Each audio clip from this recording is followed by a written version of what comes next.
Okay, I know it's late. I know it's late. I'm going to post this. I do have the other two parts of the goalie countdown yet to post that I did last night. And I didn't post them all in one day because I know what'll happen is that people will just skip to the end of the third one and then argue with me about the rest. And I didn't do it all in one video because I thought that's a little bit much. I thought this is going to be over half an hour. That's a little bit much for one video, so I'm not going to do that. Um, and I wanted to talk about something. We went through a sad anniversary where it's the anniversary of Rick Rippon and the depression taking over for him. And I'm not going to get into his career and I'm not going to do anything about that. I'm going to use that to sort of segue into something else that I talk about periodically on this channel. And I talk about this with subscribers as well. I have done my best to help people where I can with the platform that I've been given. Um, Depression sucks because the feeling you have for yourself is bad, and it is constantly bad. And up until 2 years ago, I went through a long time where I struggle with that. I struggle with it in school. I struggle with it. Excuse me. I struggled with it after school throughout my experiences with work and just bad relationships in my life. Sometimes it was friendships that were toxic, whatever it was, and I would end up feeling bad about myself. And it got to the point where I went, okay, this is kind of what I deserve. This is kind of how things work. So if a friendship wasn't that great, and they didn't treat me very well, I went, yeah, this is kind of what I deserve. Same thing with relationships, and that's something that it's easy to fall into.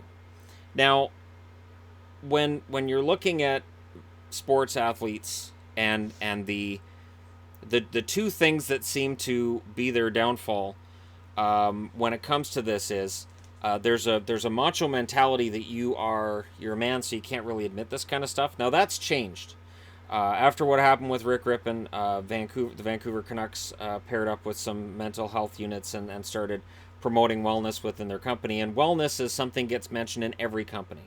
My most recent job, they talked about it. My job before that, they talked about it. And if you had an issue with wellness, and I've talked about my former workplace in Chilliwack and how I didn't necessarily enjoy being there at all times, but I will say that when I was going through something personally, if I went upstairs and I talked to management about it, they were very receptive, they were very decent to me, and they gave me all the resources I needed. And it can be, the world can be an awful place.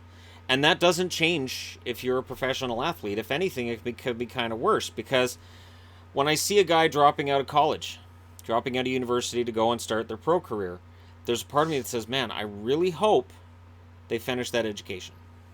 I really hope that what they got out of that 2 years is something they can use after hockey because there is that life after hockey. Most players are out of hockey by the time they're 30, 35 at the latest.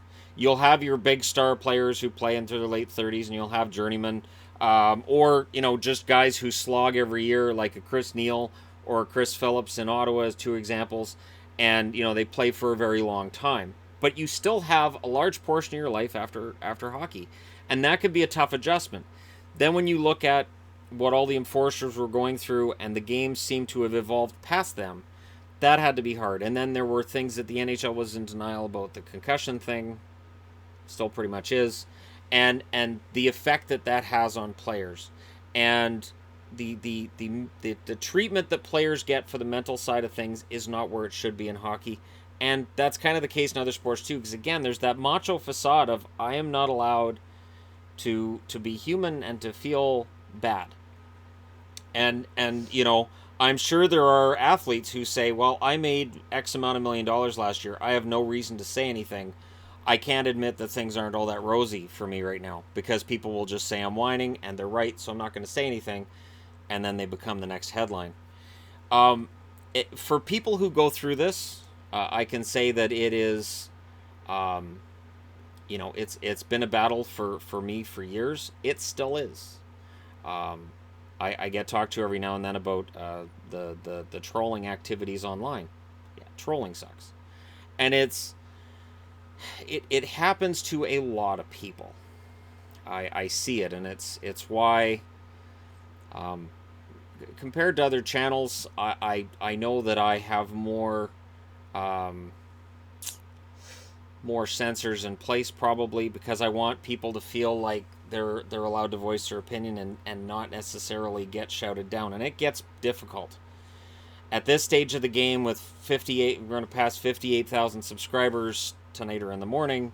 And then you've got all of these other factors, just the sheer amount of comments on the channel. It eventually becomes a situation where I can do the best I can. There are moderators on the channel that can remove comments for me to look at and decide whether they're okay or they should just get pulled. But, you know, it does get to that point. And it's funny because sometimes I miss that sort of when it was 1,000 subscribers or less and knowing all the subscribers. So anybody made a comment, I'm like, yeah, I know who this guy is. And there are a lot of those people that just don't comment anymore. And on some level, I miss them. I miss talking to them. I miss talking hockey with them. But I know that as the channel gets bigger, that's just one of those things that happens. Which, thankfully, you know, I have these meetups. And the meetups make any money on them. Nobody else does either. I know we post videos of it after, but they're not big drivers in terms of revenue, and they're really just meant to sort of show, hey, here's what we did, here's the fun we had, because we have this online world now where everything's kind of fractured.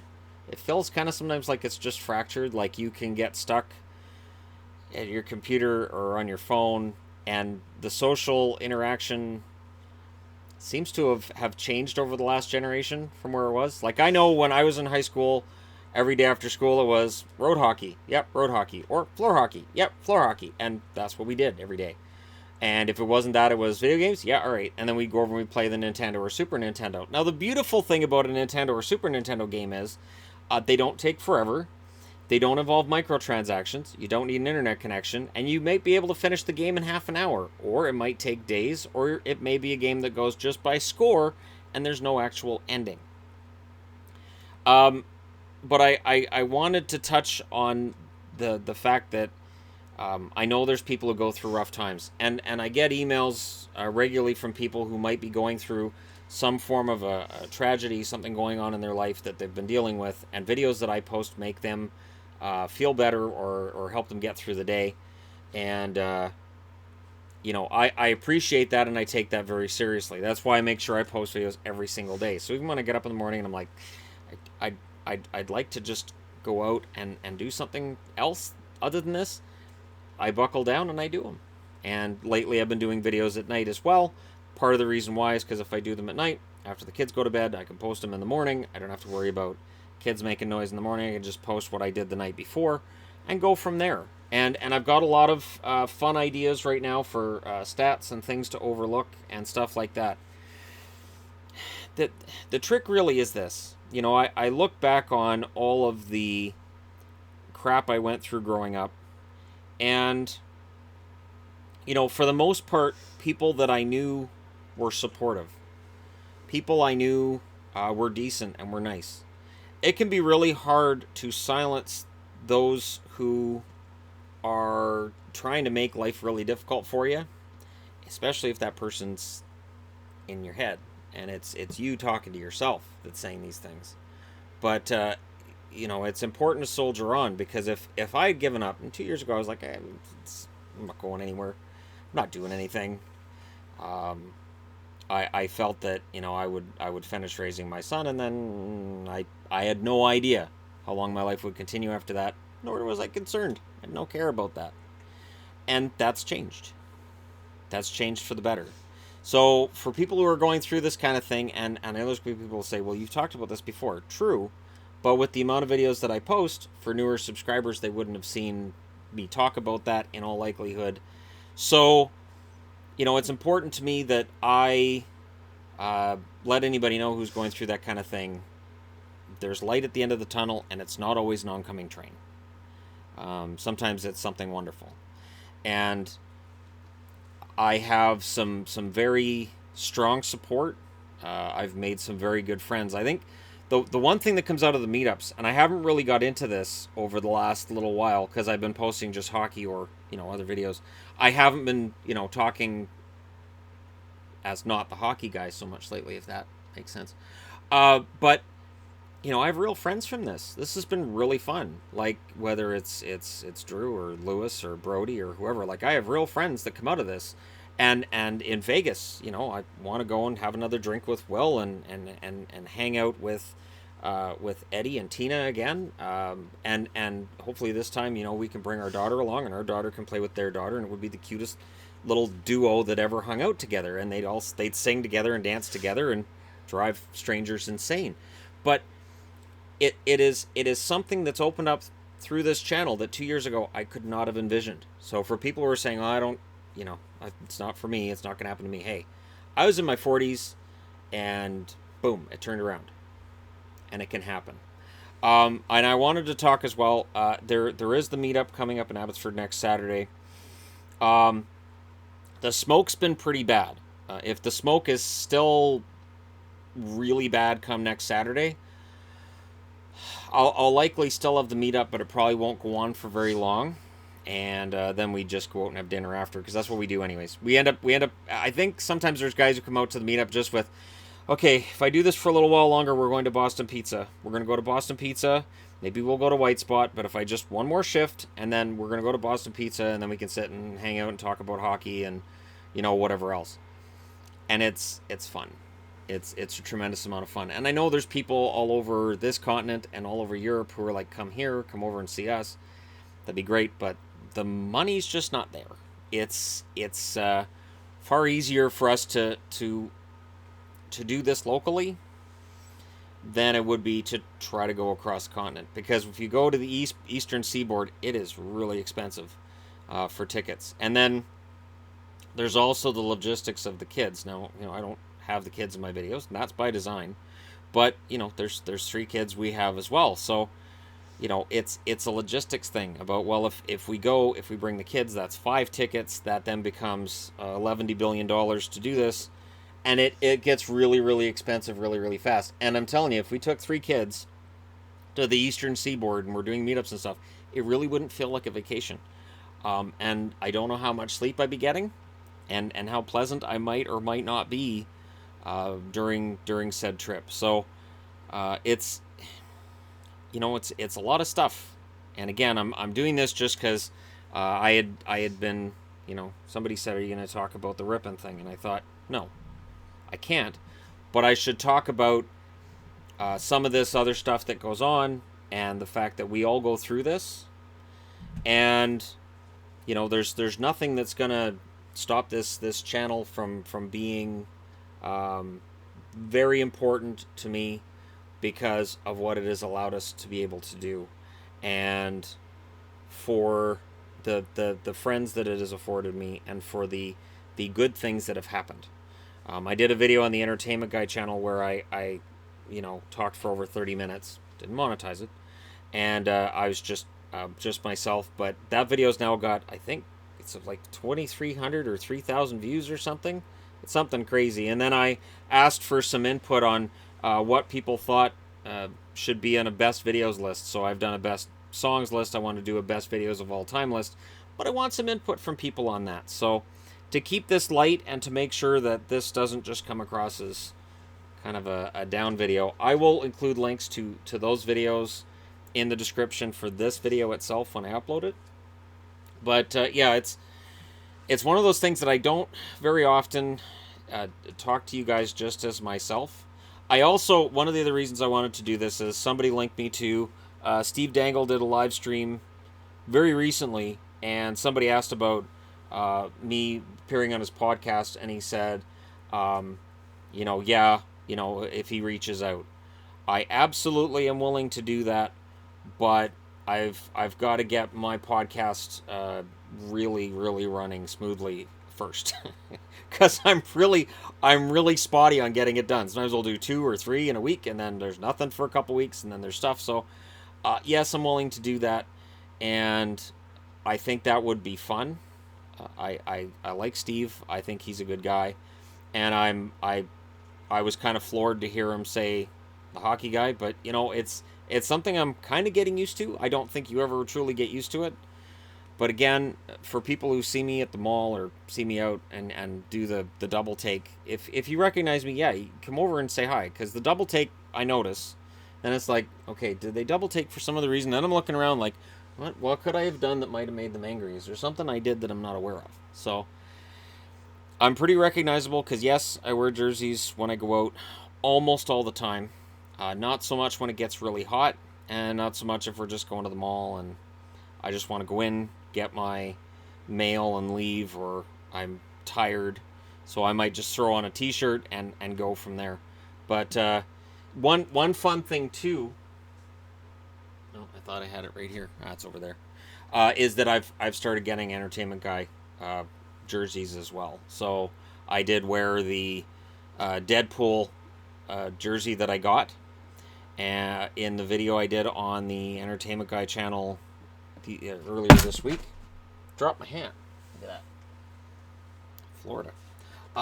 And yeah, this I gotta organizing all this is just too much. But we're working on it and working through it, and it's fun. It is a lot of work. I've spent at least probably 14 or 15 hours in the last 2 days just working on magnets I'm going to make and going to use. It's a lot. I think I'm insane, and most people I talk to agree with me that it's kind of insane, but my vision is, because I have all these small magnets here, okay, my vision is that I'll have enough of those small magnets that I can actually map out an entire schedule on a whiteboard. All 82 games. That means I need 82 of each logo. So to be able to look through a team's schedule. So this is something I'm building towards next summer when a schedule comes out where I can put the entire schedule on a board and say this team's hosed, this team's great, look where this team's schedule is going to get tough. So something like that. And yeah, it is crazy. It's a lot of work. it's a tremendous amount of work. But I just wanted to just touch base and say to people who may not be having a great time, I know, went through it. It happens. And the other thing too that I've noticed is that I sometimes say things that are sarcastic and not meant to be serious, and people will in the comment section think that, oh, he's serious about this. No. A recent example would be when I was wearing the Toronto Arenas jersey and I kept calling them the Aretnas. People are like, it's not the Aretnas. I know it's not the Aretnas. That wouldn't make any sense since it's not a word. But, to me it looks like Aretnas because the T's right in the middle of arenas. That's what it looks like to me. So that's where it came from, because the first time I saw the jersey I went, Aretnas. It's a nice jersey. And it's just one of those things. I know at almost any job I've had, and at even when I was in high school, I would come up with nicknames and little comments and things that I would say, and before I'd know it, everybody else was parroting what I had said. And I might not have even noticed I said it at the time. And I'll go, where'd you get that? You said it. Oh, crap. When did I say that? Because the last thing I want to mention is this. I've never used a script. I don't use a script. I will never use a script. I don't plan this out. My plan is simple. I put things on the board. That's why when people say, well, I can't read the board. Well, I have stuff on the board so that I don't miss anything. So the notes are for me as much as they're to broadcast.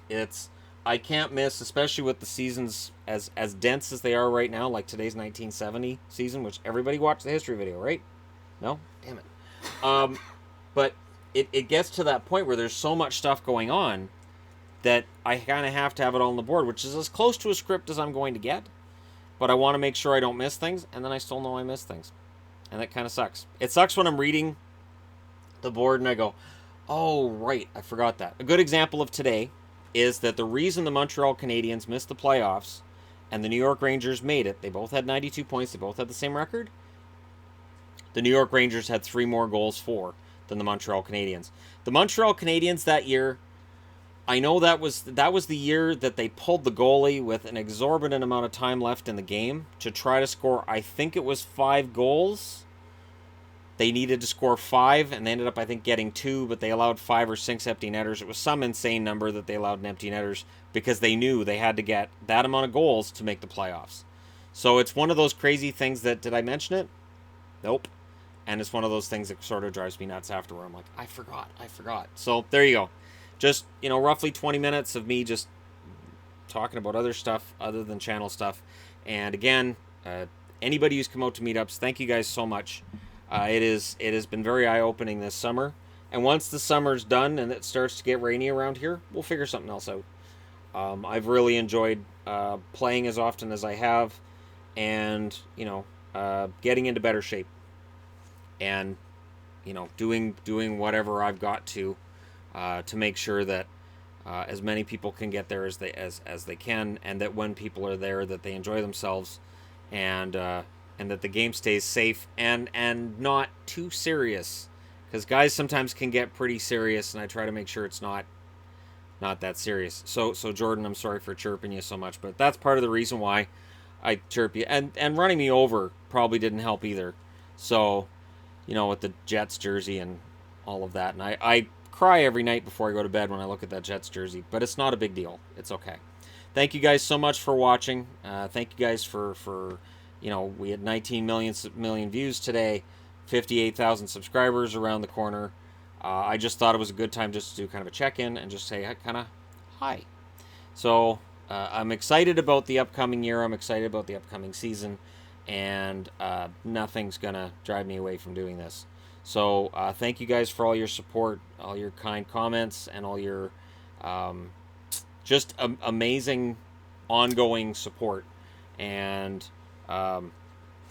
yeah, for those that I'm friends with on Facebook, if you've messaged and I haven't necessarily responded, I get a lot of messages through social media, so I apologize for that. It doesn't mean that I discount anybody else's comments or anything. Sometimes things just get lost because a bunch of others will come up ahead, and then sometimes it just gets lost in the process. So yeah, I'm very thankful to all you guys, and of course my lovely and amazing wife who makes this work. Without her, this channel wouldn't work. The work would be far too much for me to handle on my own at this stage. So I greatly appreciate everything she does, and for the amount of crap and abuse she's put up with along the way. And it's just part of being online. So thank you guys so much again, and I will talk to you again soon.